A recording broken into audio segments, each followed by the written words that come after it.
नमस्कार, मैं हूं श्वेता सिंह और आप देख रहे हैं आज तक। नेपाल के प्रधानमंत्री केपी शर्मा ओली कुछ इस कदर चीन की गोद में जाकर बैठे हैं कि वो इतिहास भूगोल सब कुछ भूल गए। उन्होंने श्री राम की जन्मभूमि नेपाल में ही बता डाली और कहा कि जिनसे सीता जी का स्वयंवर हुआ था वो नेपाल, वो अयोध्या दरअसल उत्तर प्रदेश वाली भारत की अयोध्या नहीं है। किस तरीके से उनके बयान के बाद बवाल मचा भारत में, तो जो संत समाज है वो इतना रुष्ट हुआ कि उसने उनसे माफी की मांग तक कर डाली। इस सब के बीच नेपाल के विदेश मंत्रालय ने स्पष्ट तौर पर यह कहा कि उनकी मंशा किसी की भावनाओं को आहत करना नहीं था। तुलसीदास को रामचरितमानस लिखे 400 साल से भी ज्यादा वक्त गुजर गया। सरयू का न जाने कितना पानी समंदर में बह गया, लेकिन उनकी बातें जनमानस में रह गईं। उन्होंने लिखा था, जाके मतिभ्रम भयहु खगेसु, सो कहें पश्चिम उगहि दिनेशु। मतलब ये कि जिसके दिमाग में भ्रम घुस जाता है वो कहता है सूरज पश्चिम से निकलता है। ओली की बिगड़ी बोली बताती है कि उनकी मति फिर गई है। केपी शर्मा ओली नेपाल के पीएम हैं। कल तक चीन के हाथों अपने गांव के गांव लुटा रहे थे, भारत के काला पानी पर हक जता रहे थे। अब भगवान राम को नेपाली बता दिया। जनाब कहते हैं कि जहां राम जन्मे वो वाली अयोध्या कभी भारत में थी ही नहीं।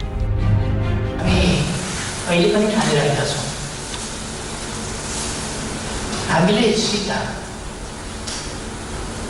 भारतलाई, भारतका राजकुमार रामलाई सीता दिएको, भारतका होइन अयोध्याका दिएका छौँ हामीले।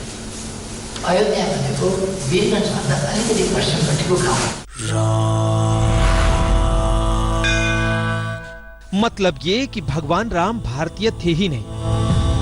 कोई उन्हें बताए कि वो भगवान थे। उनकी नागरिकता का प्रमाण पत्र लेकर कोई देश नहीं घूमता।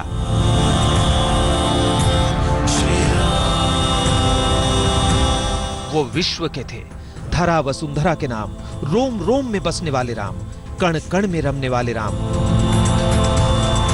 कोई पूछे ओली से वो कहां के हैं, नेपाल के ही हैं कि चीन के? उनका भगवान कौन है? कभी मंदिर जाते हैं? ये कम्युनिस्ट शख्स जो ईश्वर की सत्ता का स्वीकार ही नहीं करता, अपनी सत्ता को बचाने के लिए गर्त में गिर चुका है। फिर गया है नेपाल के पीएम का दिमाग, अपनी जगह से हिल गया है। यह शख्स दावा करता है कि जिस अयोध्या में मां सीता की शादी हुई थी वो नेपाल में बीरगंज के पास ठोरी नाम की जगह पर है। कहने के पीछे का मकसद क्या है, किसकी जुबान बोल रहे हैं ओली, ये बताएंगे, मगर जरा उनका ये बयान भी सुनते चलिए। समय समयमा आएर शिक्षा दीक्षा ज्ञान दिए, वाल्मीकि आश्रम इतिहास र जनकपुर इतिहास। यहाँको जनकपुर उहाँको अयोध्या हुन्थ्यो भने कहाँ छोरीको बिहे गर्न खोजेको छ, कहिले के गरेको छ, त्यस बेलाका जमानामा न टेलिफोन न मोबाइल, कताबाट थाहा होस्, थाहा हुन पनि सम्भव थियो, नजिकै पर्थ्यो, सजिलैसँग गयो। अब इस शख्स के मंसूबों को जानिए। इस बंदे ने सब कुछ करके देख लिया, लेकिन भारत और नेपाल के बीच सदियों से चला आ रहा रोटी बेटी का संबंध कमजोर नहीं पड़ा। उल्टा हुआ ये कि उनकी सत्ता डोल रही है, पार्टी में बगावत है, अब गए कि तब गए वाली नौबत है, जनता में विद्रोह की स्थिति है। तो ओली कुछ भी करेंगे, कुछ भी। ये बंदा किस कदर बेचारा हो गया है, उसी के देश में उसके दावे का दम टूट गया। केपी ओली जी अयोध्या के संबंध में गलत एवं संवेदनहीन बात बोलना शुरू किए हैं। इससे हिंदुओं के आस्था पर प्रहार हो रहा है और यहाँ के लोगों के का संबंध धार्मिक रूप से, सांस्कृतिक रूप से, भाषाई रूप से एक दूसरे के बीच में रहा है।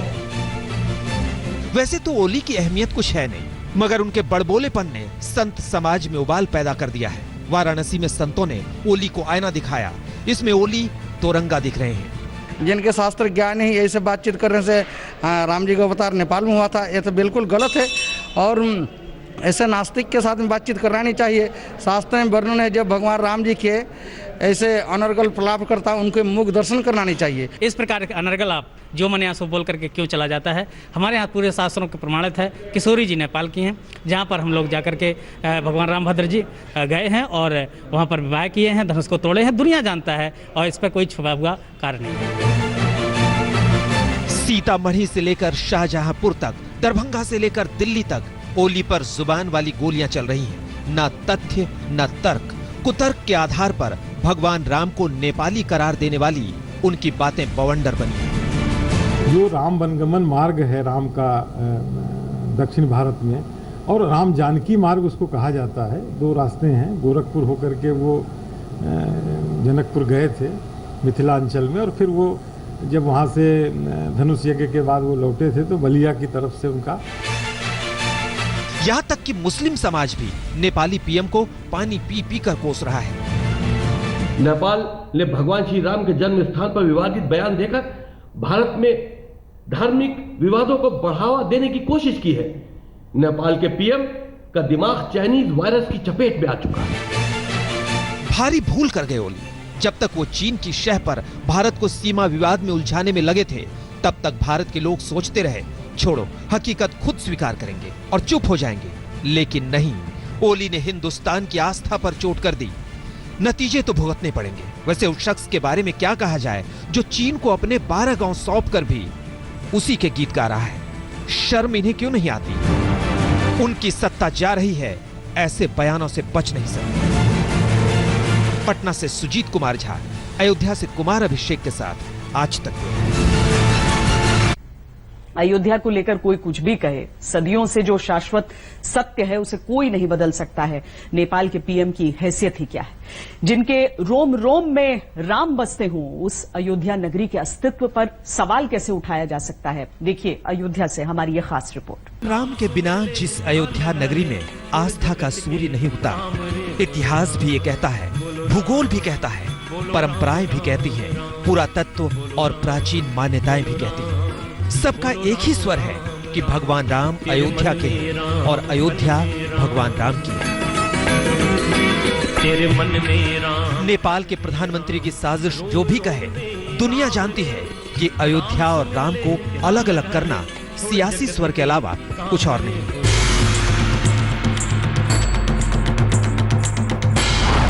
जिसके रोम रोम में बसे हैं राम,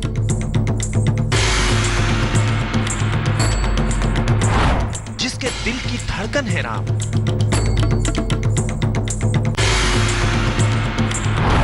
जिसकी आत्मा में बसते हैं राम, गुस्से से उबल रही है वो अयोध्या। राम जन्म भूमि ममपुरी सुहावन और उत्तर दिश सरजू बह पावन। राम हमारे अयोध्या के हैं। अयोध्या में कहीं चले जाइए, हर किसी का गुस्सा दिखता है, चाहे वो पुजारी हो या फिर श्रद्धालु। हिंदुस्तान का ही वो भूभाग नेपाल है और हमारे नेपाल में कोई अंतर नहीं, लेकिन दुर्भाग्यपूर्ण घटना ओली का है। ओली का धीरे धीरे बोली बदलते जा रही चाइना के कारण, क्योंकि अभी लगातार चाइना भी उसको मिलाने की कोशिश करा। अभी 5 गांव चाइना ने खाली कराया है, लेकिन नेपाल की जो जनता है, नेपाल की जनता लगातार ओली का विरोध कर रहा है और कह रहा है कि ओली को हटाना चाहिए। और मैं तो कह रहा हूँ ओली जल्द ही अब कुर्सी से हटेगा। प्रधानमंत्री जैसे पद पर रहते हुए उसको यही कहा जाएगा कि एकदम महामूर्ख है। उसे पता ही नहीं है अयोध्या के और जनकपुर के विषय में। आज से नहीं, वो त्रेता युग से संबंध रहा है और सारे शास्त्र हमारे प्रमाण हैं कि अयोध्या कहाँ है। उत्तर दिशा में सरजू पावन अयोध्या नगरी है, जहाँ के उत्तर दिशा में सरजू बह रही है, और उसी प्रकार से जनकपुर है। तो जिस प्रकार से वो कह रहे हैं अयोध्या वो नहीं है। अयोध्या नगरी राम से जुड़े ना जाने कितने सवालों को सदियों से झेल रही है, जवाब दे रही है। ना जाने कितने ही सबूतों ने बार बार ये ऐलान किया कि ये वही अयोध्या है जो राम की नगरी है। दशक दर दशक बीतते रहे, अयोध्या में सबूतों के समंदर में तमाम भ्रम बहते चले गए। आखिरकार देश की सबसे बड़ी अदालत को भी इन्हीं सबूतों के आधार पर मानना पड़ा कि राम मंदिर बनेगा तो यहीं बनेगा। हम उसी अयोध्या में हैं। ये अयोध्या शोध संस्थान है और ये ऐसी जगह है जहां तुलसीदास, भगवान राम और उनके लिखे तमाम जो साहित्य और जो सांस्कृतिक चीजें हैं उस पर रिसर्च होता है। बाकायदा कई किताबें लिखी गई, बाकायदा इन तमाम चीजों पर रिसर्च चलता है कि आखिर राम के वन गमन की यात्रा क्या थी, राम के पदचिन्ह कहां कहां पड़े, भगवान राम अयोध्या से जब निकले तो कहां कहां गए। अगर नेपाल के पीएम ओली को कोई गलतफहमी है भी तो उसे दूर करने के लिए राम की इस नगरी में हिंदू ही नहीं मुस्लिम पक्ष तैयार है। ओली इसे ध्यान से सुने और सच को मानने और कहने का साहस करें। और नेपाल के राजा को ये जो है इस तरीके से बात करना भगवान के बारे में, ये बिल्कुल गलत है। शायद वो हिंदू हैं लेकिन उनको हिंदू की तारीख नहीं मालूम और उनका हिंदुओं का इतिहास नहीं मालूम, उनको हिंदुओं का धर्म नहीं मालूम, क्योंकि पूरी दुनिया जानती है और कि अयोध्या सरजू नदी के करीब भगवान राम पैदा हुए। दुनिया के हैं तो मैं कहना चाहता हूँ थोड़ा से उनका जबान फिसल गया था। राम वहाँ के नहीं है, राम यहाँ के हैं जहाँ मैं खड़ा हुआ हूँ। ये अयोध्या है और अयोध्या में राम का जन्म हुआ है। हम सब राम के वंशज हैं, राम हमारे पूर्वज हैं। कुमार अभिषेक, अयोध्या, आज तक। केपी शर्मा ओली कहते हैं कि नेपाल के बीरगंज से ही नेपाल के जनकपुर तक बारात गई थी और वहीं पर फिर वापस लौट कर गई थी। लेकिन शायद वो नेपाल में ही लोगों से पूछ लेते तो उन्हें पता चल जाता कि इतने नजदीक से बारात आई नहीं थी, बारात आई थी अयोध्या से, राम जन्मभूमि अयोध्या से। वहां का हर एक पंडित, हर एक व्यक्ति इस बात को कहता है और हर तरफ जनकपुर में बिखरे हुए हैं इसके प्रमाण।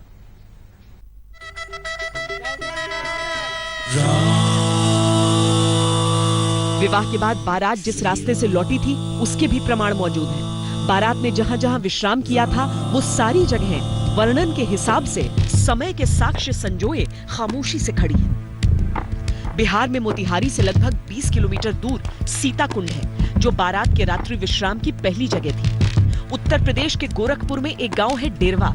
चूंकि बारात ने यहाँ डेरा डाला था इसीलिए आज भी गांव का नाम यही है। जिस रास्ते से होकर बारात अयोध्या पहुंची वो अब पक्की सड़क बन गई, पर आज भी लोग इसे श्री राम जानकी मार्ग के नाम से जानते हैं। इन सारी जगहों को अब रामायण सर्किट के हिसाब से जोड़ने का प्रयास है।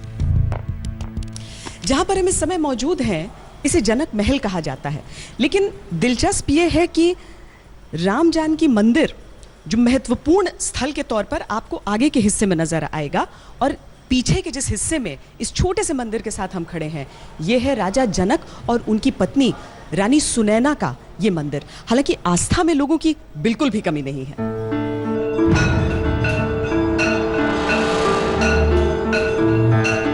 इन मंदिरों के अलावा यहाँ भरत, लक्ष्मण और शत्रुघ्न के भी मंदिर हैं। करीब 135 साल पहले अयोध्या के एक महंत सीताराम दास को इस बात पर गुस्सा आया कि भाइयों के लिए इतनी श्रद्धा और ससुर राजा दशरथ को कुछ भी नहीं। उन्होंने सीता जी पर मुकदमा ठोक दिया और आखिरकार नेपाल के राजा ने उनके पक्ष में फैसला सुनाते हुए राजा दशरथ को जनकपुर में 5 बीघा जमीन दी जिस पर उनके मंदिर का निर्माण किया गया।